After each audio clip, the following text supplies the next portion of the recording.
Bonjour, je suis M. Yao Séraphin, agent du service des programmes. Aujourd'hui, je vais vous montrer comment le service des programmes traite les programmes jusqu'à la répartition.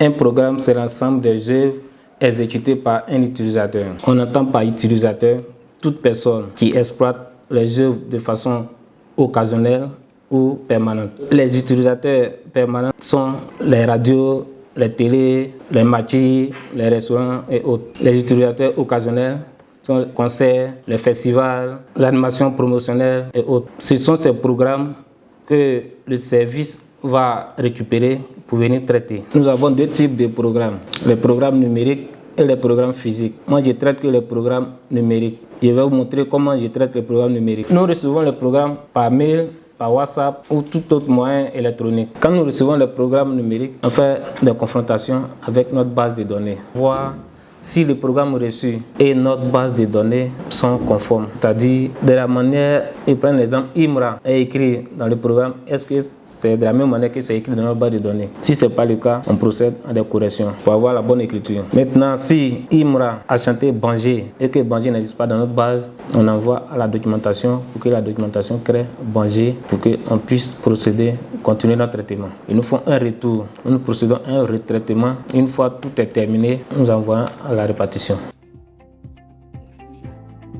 Bonjour Monsieur B.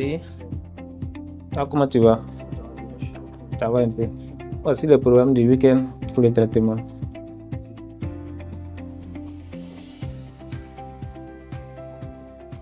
Je suis B. Angérique, je suis en charge du traitement des programmes sciences occasionnelles. Concernant le traitement des programmes de sciences occasionnelles, exemple pour un concert, je crée la ligne de programme avec le libellé, la date et puis les lieux. Je vais dans la base de données pour rechercher la facture de l'événement. Et quand je trouve la facture de l'événement, je la rattache automatiquement à ma ligne de programme. Ensuite, je commence à saisir les œuvres dans la base de données. Quand je ne retrouve pas une œuvre, je fais un fichier Excel et je mets l'œuvre dans ce fichier au fur et à mesure. Et quand j'ai fini, je prends le fichier créé, je l'envoie automatiquement à la documentation pour la création de ces œuvres. Ensuite, quand la documentation générale finit de créer ces œuvres, elle nous ramène ces œuvres-là pour que je finalise mon programme. Et quand le programme est finalisé, je fais rentrer les différents taux dans la base de données. Il y a un premier taux et un deuxième taux. Et ensuite, je verrouille mon programme. Et quand le programme est verrouillé, ça peut automatiquement partir en répartition.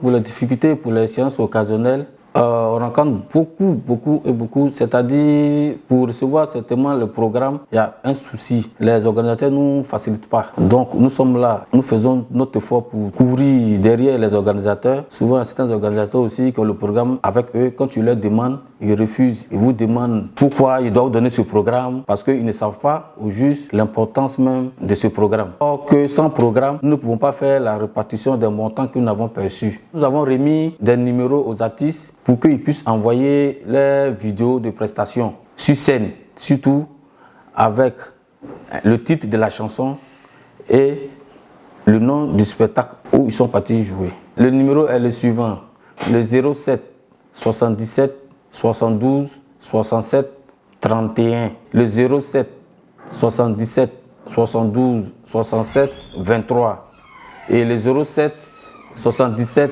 72 67 11. Burida, notre mission, percevoir et répartir les droits d'auteur et les droits voisins